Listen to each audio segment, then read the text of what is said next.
মমিজ day out চ্যানেলে সবাইকে স্বাগতম জানিয়ে আবার চলে এলাম একটা নতুন রান্না নিয়ে। যে রান্নাটা করব সেটাই তোমাদের সাথে শেয়ার করব। আজ রান্না করব চিতল মাছ। এই যে নিয়ে নিয়েছি গাদার পেটি মিলে নিয়ে নিয়েছি 6 টুকরা, নিয়ে নিয়েছি আলু। একেবারেই হালকাভাবেই রান্না করব যেহেতু প্রচণ্ড গরম, তাই এখানে আমি আর কোনো পেঁয়াজ রসুন ব্যবহার করব না, শুধু আদা আর কাঁচা পাকা লঙ্কা দিয়েই আমি রান্নাটা করব একেবারে হালকাভাবে। নিয়ে নিলাম 1 ইঞ্চি পরিমাণ আদার টুকরো, আর নিয়ে নিচ্ছি আধা চামচ পরিমাণ জিরার গুঁড়ো, ধনে গুঁড়ো। এখন আমি মাছগুলোকে হলুদ লবণ দিয়ে মাখিয়ে নিচ্ছি। নিয়ে নিলাম হলুদ গুঁড়া, নিয়ে নিলাম লবণ। ভালোভাবে মাছগুলোকে মাখিয়ে নেব হলুদ লবণ দিয়ে।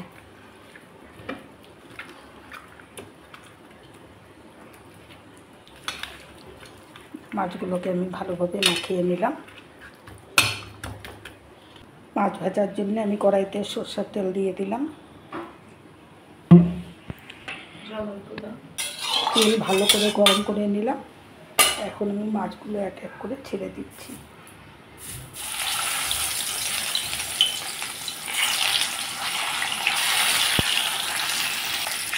আমি দুটো মাছ ছেড়ে দিয়েছি তেলের উপরে। মাছ দুটো আমি একটু কড়া করে ভেজে নেব।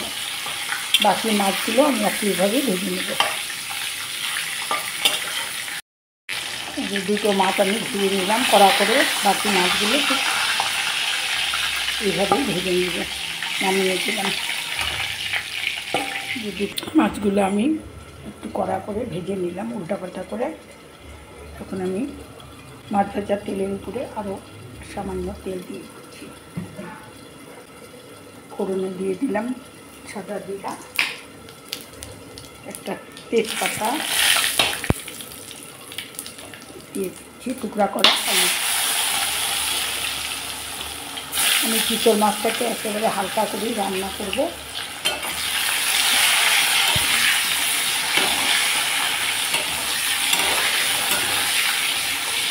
আলুগুলোকে একটু লাল লাল করে ভেজে নিই।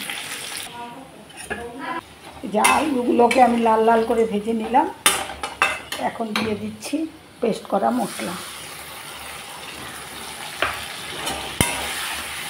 আমি একেবারে হালকা করেই রান্না করছি, এখানে কোনো পেঁয়াজ রসুন অ্যাড করিনি। দিয়ে দিচ্ছি প্রয়োজন মতো হলুদ গুঁড়া,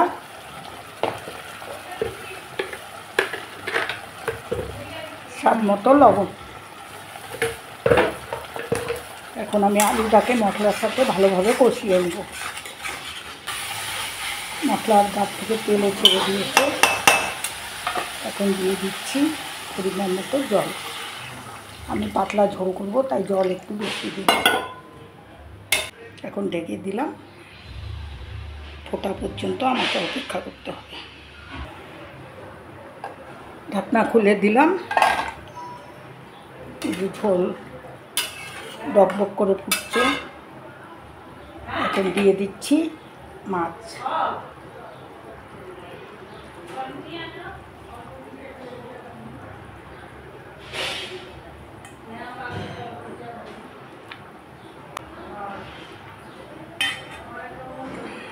মাছ ছেড়ে দিলাম।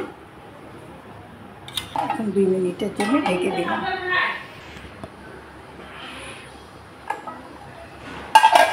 উপর দিয়ে ধনিয়া পাতা ছড়িয়ে দিলাম।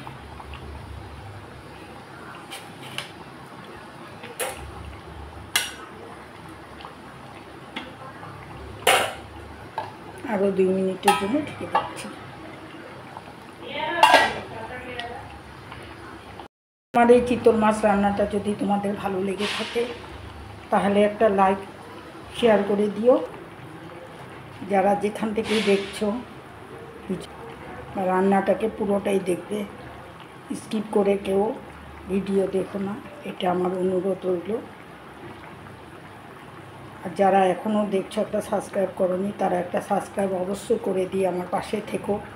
বেল আইকনটাকে অন করে রেখো, যাতে আমার রান্নার নোটিফিকেশনগুলো সবার আগে তোমাদের কাছে পৌঁছয়। যারা আমার পাশে রয়েছে তাদের জন্য রইল আমার অসংখ্য ধন্যবাদ। তাহলে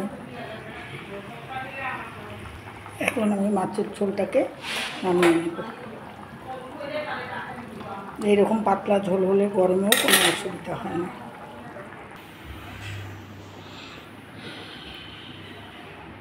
এই যে রান্না করে নিলাম চিতল মাছের একেবারে পাতলা, হালকা পাতলা ঝোল। আজ এই পর্যন্তই। সবাই ভালো থাকো, সুস্থ থাকো। আবার নতুন রান্না নিয়ে তোমাদের সাথে দেখা হবে।